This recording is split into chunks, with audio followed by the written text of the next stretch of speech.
ಎಲ್ಲರಿಗೂ ನಮಸ್ಕಾರ. ಎಲ್ಲರೂ ಹೆಂಗದಿರಿ, ಆರಾಮದಿರಿ ಅಂತ ಅನ್ಕೊಂತೀನಿ. ಇವತ್ತಿನ ರೆಸಿಪಿ ಏನಂದ್ರೆ ಪೂರಿ. ಅದು ಗೋಧಿ ಹಿಟ್ಟಿಲೇನ ಸ್ವಲ್ಪ ನಾವು ಮೈದಾನ ಮಿಕ್ಸ್ ಮಾಡ್ಲಂಗೆ ಈ ಥರ ಸಾಫ್ಟಾಗಿ ಉಬ್ಬೋ ಥರ ಯಾವ ರೀತಿ ಪೂರಿನ ಮಾಡೋದಂತ ಹೇಳಿ ತೋರಿಸ್ಕೊಡ್ತೀನಿ. ಅದ್ರ ಜೊತೆ ಎರಡು ನಿಮಿಷನಾಗ ಬೆಟಗೇರಿ ಚಟ್ನಿನ ಯಾವ ರೀತಿ ಮಾಡೋದಂತ ಹೇಳಿ ತೋರಿಸ್ತೀನಿ. ಪೂರ್ತಿಯಾಗಿ ವಿಡಿಯೋನ ನೋಡ್ರಿ. ಯಾರ್ಯಾರೆಲ್ಲ ನನ್ನ ಚಾನಲ್ನ ಫಸ್ಟ್ ಟೈಮ್ ನೋಡತ್ತೀರಿ, ಸಬ್ಸ್ಕ್ರೈಬ್ ಮಾಡಿಕೊಂಡು ಬಾಜುಕಿರೋ ಬೆಲ್ ಬಟನ್ನ ಒಂದ್ಸಲ ಕ್ಲಿಕ್ ಮಾಡಿ ಪೂರ್ತಿಯಾಗಿ ವಿಡಿಯೋನ ನೋಡ್ರಿ. ಇಲ್ಲಿ ಪೂರಿಗೆ ನಾನು ಒಂದು ಬೌಲಷ್ಟು ಗೋಧಿ ಹಿಟ್ಟನ್ನು ತೊಗೊಂಡೀನಿ. ಎರಡು ಸ್ಪೂನಷ್ಟು ರವೆನೇ ತೊಗೊಂಡೀನಿ. ಒಂದು ಸ್ವಲ್ಪ ಉಪ್ಪು, ಸಕ್ಕರೆ ಒಂದೊಂದು ಸ್ಪೂನ್ ತೊಗೊಂಡೀನಿ. ಹಂಗೆ 1 ಟೇಬಲ್ ಸ್ಪೂನಷ್ಟು ಎಣ್ಣೆನ ತೊಗೊಂಡೀನಿ. ಇದನ್ನೆಲ್ಲ ಈಗ ಡ್ರೈ ಆಗಿ ಒಂದ್ಸಲ ಮಿಕ್ಸ್ ಮಾಡ್ಕೋಬೇಕು. ಇದೇನು ಭಾಳೊತ್ತು ಹಿಟ್ಟು ನೆನಿಬೇಕಂತೇನಿಲ್ಲ, ಒಂದು 10ರಿಂದ 15 ನಿಮಿಷ ನೆನೆದ್ರೆ ಸಾಕು. ಈಗ ಇದಕ್ಕೆ ಸ್ವಲ್ಪ ನೀರು ಹಾಕ್ಕೊಂಡು ಚಪಾತಿ ಹಿಟ್ಟು ಇರ್ತೈತಲ್ಲ ಅದಕ್ಕಿಂತ ಸ್ವಲ್ಪ ಸಾಫ್ಟಾಗಿ ಕಲಿಸ್ಕೋಬೇಕು. ಒಮ್ಮೆ ನೀರು ಹಾಕಿ ಕಲಿಸ್ಕೋಬೇಡ್ರಿ, ಸ್ವಲ್ಪ ನೀರು ಹಾಕ್ಕೊಂಡು ಕಲಿಸ್ಕೊರಿ.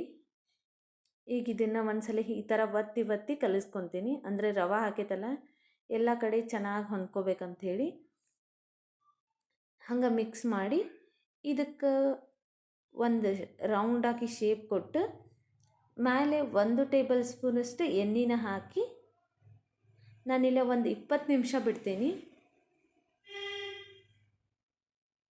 ನಿಮಗೆ ಬೇಕಂದ್ರೆ 1 ತಾಸು ಬಿಡ್ಬೋದು, ಇಲ್ಲ ಅಂದ್ರೆ ಒಂದು 10 ನಿಮಿಷ ಬಿಟ್ಟು ಆವಾಗ ಮಾಡಿಕೊಂಡು ತಿನ್ಬೋದು. ಈಗ ಈ ಮೇಲೆ ಎಲ್ಲ ಎಣ್ಣೆ ಹಚ್ಚಿ ಪ್ಲೇಟ್ ಮುಚ್ಚಿ ಇಡ್ತೀನಿ. ಈಗ ಸಿಂಪಲ್ಲಾಗಿ ಹಂಗೆ ಟೇಸ್ಟಿಯಾಗಿನ ಯಾವ ರೀತಿ ಬೆಟ್ಕೇರಿ ಚಟ್ನಿ ಮಾಡೋದಂತ ಹೇಳಿ ತೋರಿಸ್ತೀನಿ. 1-2 ಟೇಬಲ್ ಸ್ಪೂನ್ ಎಣ್ಣೆ ಹಾಕ್ಕೊಂಡು ಅದಕ್ಕೆ ಸಾಸಿವೆ, ಜೀರಿಗೆ ಅವೆಲ್ಲ ಸಿಡಿದ ಮೇಲೆ ಸ್ವಲ್ಪ ಕರಿಬೇವನ್ನು ಹಾಕೋಬೇಕು. ಆಮೇಲೆ 1-2 ಉಳ್ಳಾಗಡ್ಡಿನ ಅಂದರೆ ಈರುಳ್ಳಿನ ಸಣ್ಣದಾಗಿ ಕಟ್ ಮಾಡಿಕೊಂಡು ಹಾಕೋಬೇಕು. ಹಂಗೆ 1-2-3 ಮೆಣಸಿನ್ಕಾಯಿ ಹಾಕ್ಕೊಂಡೀನಿ. ನಿಮಗೆ ಖಾರಕ್ಕೆ ತಕ್ಕಂಗೆ ನೋಡ್ಕೊಂಡು ಹಾಕೋರಿ. ಹಾಕಿ ಇದನ್ನು ಸ್ವಲ್ಪ ಉಳ್ಳಾಗಡ್ಡಿ ಫುಲ್ ಕಲರ್ ಚೇಂಜ್ ಆಗಬೇಕಂತೇನಿಲ್ಲ, ಸ್ವಲ್ಪ ಟ್ರಾನ್ಸ್ಪರೆಂಟ್ ಗತೆ ಆಗಬೇಕು, ಅಲ್ಲಿವರೆಗೂ ಹುರ್ಕೋಬೇಕು.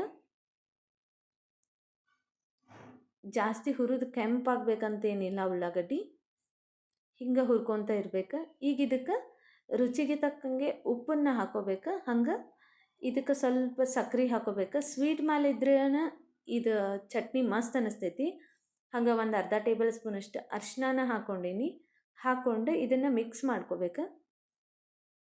ಮಿಕ್ಸ್ ಮಾಡಿ ಸಕ್ಕರೆ, ಉಪ್ಪು ಎಲ್ಲ ಕರಗಬೇಕು. ಆ ಥರ ನಾವು ಇದನ್ನು ಬೇಯಿಸ್ಕೋಬೇಕು.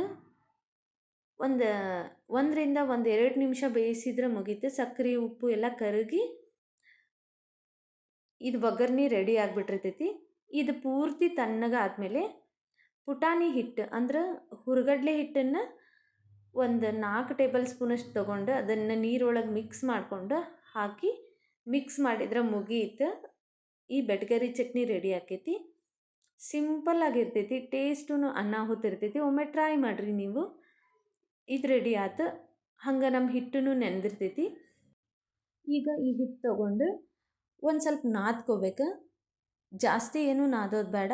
1-2 ಸತಿ ಈ ಥರ ನಾದ್ಕೊಂಡು 2 ಭಾಗ ಮಾಡಿ 1 ಭಾಗನ ತೊಗೊಂಡು ಈ ಥರ ಉಳ್ಳಿನ ಮಾಡ್ಕೋಬೇಕು.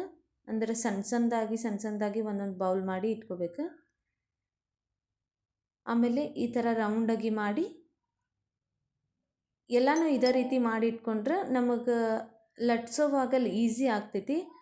ಪಟ ಲಟ್ಟಿಸಿ ಕರೆದು ಬಿಡ್ಬೋದು ಆವಾಗ. ಈಗ ಒಂದೊಂದಾಗಿ ನಾನು ಲಟ್ಟಿಸಿ ತೊಗೋತೀನಿ. ಏನಿಲ್ಲ, ಪೂರಿಗೆ ಯಾವ ರೀತಿ ಲಟ್ಟಿಸ್ತೇವಲ್ಲ ಅದೇ ರೀತಿನ ಲಟ್ಟಿಸ್ಕೋಬೇಕು. ಒಂದು ಕಡೆ ದಪ್ಪ, ಇನ್ನೊಂದು ಕಡೆ ತಿಳುವ, ಹಾಗೆಲ್ಲ ಲಟ್ಟಿಸ್ಕೋಬಾರ್ದು.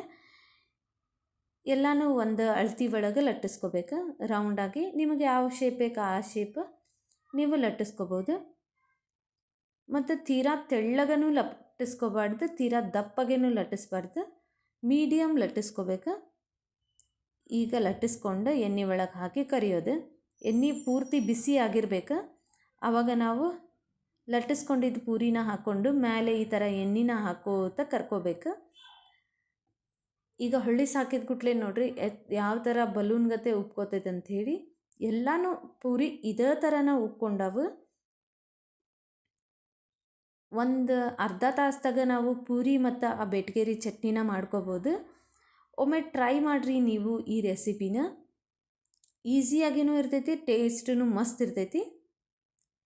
ಎಲ್ಲ ಪೂರಿನೂ ನಾನು ಒಂದೊಂದು ಈ ಥರ ಲಟ್ಟಿಸ್ಕೊಂಡು ಎಣ್ಣೆ ಒಳಗೆ ಕರ್ಕೊಂಡೀನಿ. ನೋಡ್ಬೋದು ಇಲ್ಲಿ ನೀವು ನಾನು ಒಂದು 2-3 ಪೂರಿನ ಎಣ್ಣೆ ಒಳಗೆ ಹಾಕಿ ಕರ್ದೇನಿ, ಯಾವ ರೀತಿ ಉಬ್ಕೊಳಕತ್ತಾವಂಥೇಳಿ. ಒಮ್ಮೊಮ್ಮೆ ಅಂತೂ ತಾವ ಉಬ್ಕೊತಾವು, ಮ್ಯಾಲೆ ಎಣ್ಣೆನೂ ಹಾಕೋದು ಬೇಡ. ಈ ಬಲೂನ್ ಥರ ಉಬ್ಕೊಂಡಿದ್ದು ಪೂರಿ ಮತ್ತು ಬೆಟ್ಗೇರಿ ಚಟ್ನಿ ನಿಮಗೆ ಯಾವ ರೀತಿ ಅನ್ನಿಸ್ತಂತ ಹೇಳಿ ಕಮೆಂಟ್ ಮಾಡಿ ತಿಳಿಸ್ರಿ. ನಿಮಗೆ ವಿಡಿಯೋ ಇಷ್ಟ ಆಗಿದ್ರೆ ಒಂದು ಲೈಕ್ ಕೊಡ್ರಿ. ಹಂಗೆ ಯಾರ್ಯಾರೆಲ್ಲ ನನ್ನ ಚಾನಲ್ನ ಫಸ್ಟ್ ಟೈಮ್ ನೋಡತ್ತೀರಿ ಸಬ್ಸ್ಕ್ರೈಬ್ ಮಾಡಿಕೊಂಡು ಪೂರ್ತಿಯಾಗಿ ವಿಡಿಯೋನ ನೋಡಿರಿ. ಹಂಗೆ ಬಾಜುಕಿರೋ ಬೆಲ್ ಬಟನ್ನು ಒಂದ್ಸಲ ಕ್ಲಿಕ್ ಮಾಡಿರಿ. ಫುಲ್ ಸಾಫ್ಟಾಗಿ ಬರ್ತೈತಿ ಪೂರಿ, ಹಂಗೆ ಬಲೂನ್ ಗತೆ ಉಬ್ಬಿರ್ತೈತಿ, ಹಂಗೆ ಹೆಲ್ದಿನೂ ಕೂಡ. ನಾನು ಇದಕ್ಕೆ 1 ಟೇಬಲ್ ಸ್ಪೂನ್ ಸಹ ಮೈದಾ ಹಿಟ್ಟನ್ನು ಸೇರಿಸ್ಕೊಂಡಿಲ್ಲ. ನೋಡ್ಬೋದಿಲ್ಲ ಪೂರಿ ರೆಡಿ ಆದವು. ನಿಮಗೆ ಈ ವಿಡಿಯೋ ಇಷ್ಟ ಆಗಿದ್ರೆ ಒಂದು ಲೈಕ್ ಕೊಡ್ರಿ. ನನ್ನ ವಿಡಿಯೋನ ಪೂರ್ತಿಯಾಗಿ ನೋಡಿದ್ದಕ್ಕೆ ಎಲ್ಲರಿಗೂ ಧನ್ಯವಾದಗಳು.